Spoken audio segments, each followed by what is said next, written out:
Mummy లంచ్లోకి ఏం చేసినవి? ఇగో సల్ల చారు. వావ్, సల్ల చారు. ఎందుకంటే మనకు తెలంగాణ భాషనైతే సల్ల చారు, ఇక మజ్జిగ చారు అంటారో ఏదంటారో తెలియదు. ఇక నేనైతే ఇట్లా చూస్తుంటేనే ఇట్లా నోట్లో నీళ్ళు ఊరుతున్నాయి కదా, కమ్మగా కనిపిస్తుంది కదా. ఇట్లా బాగా పలసగా ఉంటే ఉడక పోసుకోరాదు అన్నంలో. ఇట్లా ఈ రకంగా మనం చల్ల చారుతోటే మొత్తం తిందాం. ఇవాళ కడుపు చల్ల పడుతుంది. ఏంటంటే అప్పటి రోజులల్లా ఇట్లా వేసుకుందరు.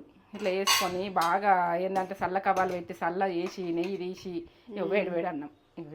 వేడి వేడి రైస్ అయింది. ఇప్పుడు అయింది రైస్. ఇట్లా పువ్వులు వండుకోవాలి, మంచిగా వండుకోవాలి. మునుపు ఆరబెట్టుకున్నట్టు అంటుతా నేను. మునుపు ఏంటంటే అది ఒక క్లాత్ పట్టి ఆరబెడుదురు. అది జాలి లెక్క ఉంటుండే. మనము ఏంటంటే కొబ్బరిది జాలి లెక్క ఉన్నది, అది అల్లిపించుకునే అది అన్నం ఆరబెట్టుకున్నందుకు అది ఉంచుకుందరు. అది మంచిగా వండుకొని ఉంచుకుందరు. ఇక మా బాపమ్మనైతే ఏం చేస్తుండే, అన్నము ఇట్లా కుండలు వండినా ఉడక ఎట్లా వండినా కానీ ఆ కళ్ళని అది ఓతురు అందులో, మన కూర కుండల అది కొంచెం పోతురు. అది పుల్ల పుల్ల తనంతో అన్నం కమ్మగా అవుతుంది. అది బలం కూడా కప్పటిది. ఇక ఆరబెడుదురు.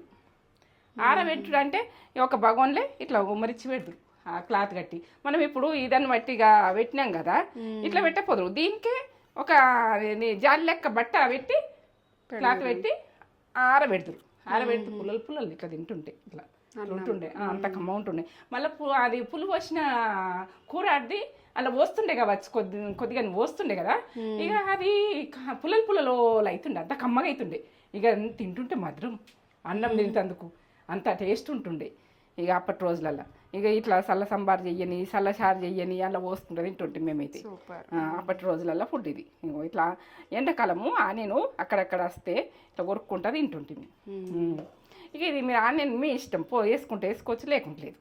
మీరు మన ఫుడ్ ఛానల్, మన యూట్యూబ్ ఛానల్ నేత్ర ఫుడ్ ఛానల్ ఉంటుంది. ఇది ఎట్లా చేసిన రెసిపీ అన్నది. ఇక చల్ల చారు అంటే వదలకుండా తింటాం. ఇప్పటి రోజులలో పిల్లలకు చెయ్యరాదు, ఇట్లా నీళ్ళు చేస్తారు, నీళ్ళు చేసి బట్టే ఖరాబ్ చేస్తారు. కొంచెము అది చిక్కా చేసుకోవాలి. చిక్కా చేసుకుంటే మనము మొత్తం దీంతో తినచ్చు.